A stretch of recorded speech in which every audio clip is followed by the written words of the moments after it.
Et si vous vous réveillez au pire moment de votre vie et que vous réalisiez que tout ce que vous croyiez sur les personnes autour de vous était faux? Tullio avait toujours été un homme admiré. À 41 ans, il avait construit un empire solide dans le secteur immobilier, conquis le respect dans le milieu des affaires et gardait à ses côtés Véronica, une femme élégante, admirée de tous et apparemment parfaite pour son style de vie. Mais tout a changé en une seule nuit. C'était le 23 octobre, et la route entre Goiânia et Aparecida semblait tranquille. Tullio conduisait seul, l'esprit plongé dans les contrats importants qu'il signerait le lendemain. L'avenir semblait organisé, prévisible, sous contrôle. Jusqu'à ce que, en quelques secondes, une voiture surgisse à grande vitesse, ignorant complètement le feu rouge. L'impact fut dévastateur. Le bruit du métal se tordant résonna sur l'avenue, tandis que la voiture de Tullio tournait violemment avant de s'écraser contre un poteau. Des éclats de verre volèrent comme une pluie de cristal. Le monde s'obscurcit. Lorsque les secouristes arrivèrent, ils trouvèrent un corps inconscient, coincé entre les ferrailles, avec des signes de vie extrêmement fragiles. Chaque seconde était précieuse. Il fut emmené d'urgence à l'hôpital, où une équipe médicale lutta pendant des heures pour le stabiliser. « Nous avons réussi à le maintenir en vie », déclara le docteur Figueiredo, épuisé. Mais il est entré dans le coma. La nouvelle se répandit rapidement. Tullio n'avait pas de famille proche. Ses parents étaient décédés des années auparavant. Sa seule référence affective était Véronica, qui arriva à l'hôpital encore cette nuit-là, impeccable comme toujours, prenant le contrôle de la situation. « Je m'occupe de tout », déclara-t-elle avec fermeté, en signant les documents. « Je suis sa fiancée. » Pendant ce temps, dans la demeure de Tullio, l'ambiance était celle d'un deuil silencieux. Les employés qui l'admiraient profondément se réunissaient dans l'inquiétude. Parmi eux, Marina, la domestique qui travaillait là depuis 7 ans. Contrairement à tous les autres, Marina ne parvenait pas à rester à l'écart. Dès qu'elle apprit l'accident, elle courut à l'hôpital sans réfléchir. Elle s'assit dans la salle d'attente et y resta en silence, les mains entrelacées et les yeux remplis de larmes. Elle n'avait pas le droit d'être là, mais elle avait quelque chose de plus fort que n'importe quel droit, le sentiment. Les jours suivants, une routine s'installa. Véronica arrivait toujours le matin, bien habillée, organisée, parlant au téléphone de affaires, de contrats et de décisions importantes. Elle restait peu de temps aux côtés de Tullio. Elle observait, posait des questions aux médecins, réglait les questions et s'en allait. Tout semblait correct, mais vide. Marina, elle, faisait le chemin inverse. Elle travaillait toute la journée à la maison et en fin d'après-midi prenait 2 bus jusqu'à l'hôpital. Elle arrivait fatiguée mais avec les yeux illuminés. Elle s'asseyait à côté du lit. Elle tenait sa main et elle parlait. « Bon après-midi, monsieur Tullio. Je suis là à nouveau. » Elle racontait la maison, les employés, des choses simples. Elle apportait des fleurs du jardin. Elle priait. Elle chantait doucement. Elle restait jusqu'à ce que son corps n'en puisse plus. Elle dormait assise. Au début, les médecins trouvaient cela exagéré. Ensuite, ils commencèrent à respecter, parce qu'il y avait quelque chose là qu'on ne pouvait ignorer. C'était un soin réel. 2 semaines passèrent, et alors quelque chose se produisit que personne ne remarqua. Tullio se réveilla, mais pas de la façon dont on l'attendait. Il ouvrit sa conscience, mais pas son corps. Il était prisonnier à l'intérieur de lui-même.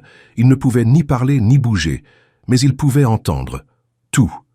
La panique fut immédiate. Il essayait de crier, de bouger, n'importe quoi. Rien ne répondait, jusqu'à ce qu'il entende des pas. « Bonjour, amour », dit Véronica. Sa voix sonnait, distante. Elle parla rapidement d'affaires, d'engagement, de réunions. Il n'y avait pas d'émotion véritable. Il n'y avait pas de désespoir. Il n'y avait pas d'amour. Et puis elle partit.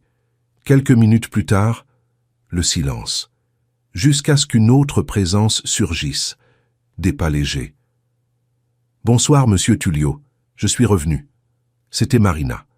Et quelque chose en lui changea. Elle prit sa main avec soin, comme s'il pouvait sentir, et il sentait. « Aujourd'hui a été une journée difficile à la maison. Tout le monde sent votre absence. » Sa voix avait de la chaleur, de la vie, de la vérité. Et là, sans pouvoir réagir, Tullio commença à comprendre quelque chose qu'il n'avait jamais perçu auparavant. Les jours suivants, il entendit tout. Il apprit à reconnaître les personnes par leurs pas, par leur voix, par les intentions cachées dans les paroles. Mais rien ne l'avait préparé à ce qui allait venir. Un certain après-midi, Véronica entra dans la chambre accompagnée du médecin. « Son état ne s'améliore pas », dit le docteur avec prudence. Il y eut un silence. Et alors la réponse vint, froide, contrôlée. « Combien de temps pensez-vous qu'il soit raisonnable d'attendre avant de prendre des décisions ?» Le cœur de Tullio s'emballa. « Des décisions. Le cas est délicat, » répondit le médecin. « Mais s'il n'y a pas d'amélioration dans quelques semaines... » Elle l'interrompit. « Je comprends. J'aimais Tullio. Mais je dois aussi penser à ma vie. » Cela traversa Tullio comme une lame. Elle continua. « Je ne peux pas rester attaché à quelqu'un qui ne reviendra peut-être jamais. J'ai besoin d'avancer. » Silence, lourd, définitif. Et à cet instant, tout ce qu'il croyait sur l'amour s'effondra. Il voulut crier, il voulut pleurer, mais il restait prisonnier. Quelques heures plus tard, Marina arriva, comme toujours, sans rien savoir. « Bonsoir, monsieur Tullio. Aujourd'hui, j'ai apporté de nouvelles fleurs. » Elle parla avec tendresse. Elle parla d'espoir. Elle pria pour lui. Elle défendit, sans le savoir, la femme qui pensait déjà à l'abandonner. Et cela fit encore plus mal. Mais cela révéla aussi quelque chose de plus grand. Là, sur cette chaise inconfortable, se trouvait quelqu'un qui n'avait pas besoin de statut, d'argent ou de reconnaissance pour rester. Elle restait simplement. Et ce fut cette nuit-là que quelque chose de encore plus profond se produisit. Marina respira profondément et commença à parler. « Je sais que vous ne pouvez pas m'entendre, mais je dois dire cela. » Sa voix tremblait. « Je vous aime. » Le temps sembla s'arrêter. Tullio sentit le monde tourner dans son propre esprit. Elle continua, entre les larmes. « Je n'ai jamais rien voulu, je n'ai jamais rien attendu, mais je vous aime vraiment. » Chaque parole était sincère, chaque émotion réelle. Elle parla des années en silence, des petits gestes, du soin caché, du sentiment gardé. Et Tullio entendit tout, sans pouvoir répondre, sans pouvoir l'embrasser, sans pouvoir dire que, maintenant, il comprenait. Et cette nuit-là, pour la première fois depuis l'accident, une larme coula sur son visage, silencieuse, mais vraie. La nuit continua silencieuse, mais à l'intérieur de Tullio, tout avait changé. Les paroles de Marina résonnaient dans son esprit comme quelque chose d'impossible à ignorer. Pour la première fois depuis des années, il ne pensait plus aux affaires, aux contrats ou à l'argent. Il pensait aux sentiments, il pensait à la vérité. Et surtout, il pensait à elle. Les jours suivants, quelque chose de différent commença à se produire à l'intérieur de son propre corps. De petites sensations surgissaient, presque imperceptibles, comme si le corps essayait de se réveiller en même temps que l'esprit. Pendant ce temps, le monde autour continuait. Véronica continuait à venir le matin, toujours élégante, toujours objective. Elle parlait d'investissement, de décisions importantes, de documents qu'elle devait signer en son nom. Elle ne demandait jamais comment il se sentait. Elle ne restait jamais en silence, simplement à ses côtés. C'était une présence sans connexion. Marina, quant à elle, continuait à arriver en fin de journée. Même fatiguée, même sans repos, elle restait là. « Je suis là, vous voyez ?» disait-elle doucement. Et il entendait. Maintenant, plus attentif que jamais. Ce fut un après-midi de vendredi que Tullio entendit quelque chose qui fit à nouveau accélérer son cœur. Le médecin était dans la chambre avec Véronica. « Il n'y a pas eu d'évolution significative », expliqua le docteur Figueiredo. « Nous arrivons à un point où nous devons envisager d'autres possibilités. » Silence. Et alors la réponse vint. « J'y ai déjà pensé », dit Véronica. Sa voix ne tremblait pas. « S'il n'y a pas d'amélioration dans les prochaines semaines, je pense qu'il vaut mieux ne pas prolonger cette situation. » Le monde de Tullio s'effondra une fois de plus. Elle avait déjà décidé. Il était là. Il entendait. Vivant. Et malgré tout, traité comme s'il ne l'était pas. Quand elle sortit, le silence revint dominer la chambre. Mais cette nuit-là, tout changea. Marina entra, comme toujours. Sauf que cette fois, il y avait quelque chose de différent dans sa voix. Elle semblait inquiète. « Aujourd'hui, l'ambiance à la maison était étrange, » dit-elle doucement. « Je ne sais pas expliquer, on dirait que quelque chose de mauvais va arriver. » Elle serra sa main avec plus de force. Et puis, quelques heures plus tard, la vérité arriva. Le médecin revint, cette fois avec plus de personnes.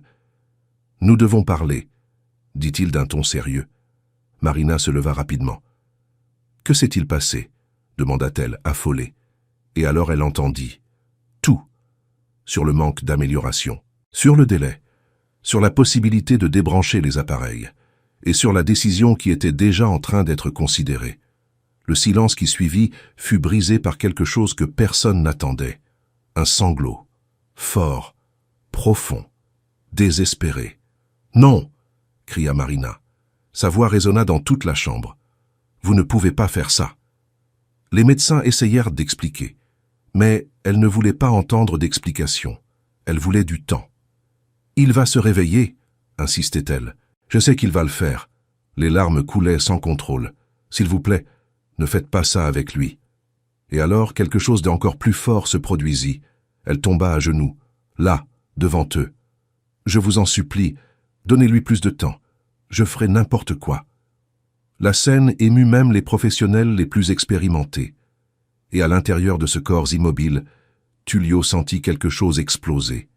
Une force, une urgence, un besoin désespéré de réagir.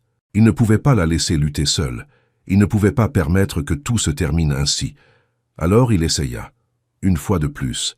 Il concentra tout ce qu'il avait. Chaque pensée, chaque émotion, chaque morceau de force qui existait encore en lui, et il se concentra. Sur le doigt. Un seul mouvement, rien. Il essaya à nouveau, rien. Mais cette fois, il n'arrêta pas. Parce que maintenant, il y avait une raison plus grande. Marina. Elle pleurait encore. Elle suppliait encore. Elle croyait encore. Et ce fut alors que cela se produisit. Un petit mouvement, presque invisible, mais réel. Le doigt bougea. Marina s'arrêta. Instantanément. « Attendez !» murmura-t-elle. Silence total. « J'ai senti... » Elle serra sa main avec plus d'attention. Et alors, il bougea à nouveau, plus clair, plus fort. « Il a bougé !» cria-t-elle. Le médecin s'approcha rapidement.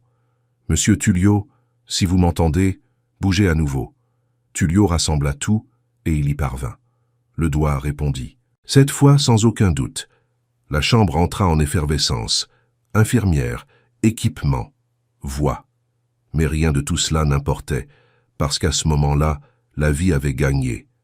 Les 2 jours suivants furent intenses, une lutte constante entre le corps et la volonté. Tullio récupérait les mouvements lentement. D'abord les doigts, puis la main, puis le bras. Chaque avancée était célébrée comme un miracle. Et Marina ne quitta jamais son côté. Elle parlait tout le temps. « Vous êtes en train de revenir, je sais que vous revenez. » Et il revenait. Jusqu'à ce que enfin cela se produise. Il ouvrit les yeux. La lumière l'aveugla un instant.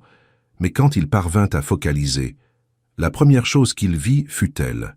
Marina, le visage mouillé de larmes, souriante, comme si le monde lui avait été rendu. « Vous êtes revenu, » murmura-t-elle. Et à cet instant, Tullio eut la certitude d'une chose. Il ne voulait plus jamais vivre sans cela, sans cette vérité, sans cet amour. Les jours suivants, il se rétablit rapidement. Les médecins ne parvenèrent pas à l'expliquer, mais ils savaient. Ce n'était pas seulement le corps, c'était la raison, c'était la volonté de vivre. Et surtout, c'était elle. Véronica apparut. Elle essaya de reprendre la proximité. Elle parlait de plans, d'avenir. Mais quelque chose avait changé, et il ne parvenait plus à faire semblant. Jusqu'à ce que, enfin, il prenne la décision. Il l'appela pour parler. « Pendant le coma, j'entendais tout, » dit-il calmement. Elle devint pâle. Il continua. « J'ai entendu ce que vous avez dit, et je ne vous en veux pas. Mais j'ai compris une chose. Nous n'avons jamais eu un amour véritable. » Silence. Lourd. Définitif. Cela n'a plus de sens de continuer. Véronica tenta d'argumenter, mais il n'y avait plus d'espace. Elle acquiesça simplement, et elle s'en alla. Sans scandale, sans drame, juste la fin. Quelques heures plus tard, Tullio se rendit au jardin, et il trouva Marina, en train de s'occuper des fleurs, comme toujours. Quand elle le vit, elle devint nerveuse, elle faillit s'enfuir, mais il l'appela. « Marina, pouvons-nous parler ?» Elle acquiesça sans oser le regarder dans les yeux. Ils s'assirent. Et le silence parla en premier, jusqu'à ce qu'il le brise. J'ai tout entendu. Elle se figea. Cette nuit-là, les larmes surgirent instantanément. « Pardonnez-moi, dit-elle. » Mais il prit ses mains. « Ne demande pas pardon. » Sa voix était ferme. C'était la chose la plus vraie que quelqu'un m'ait jamais dite.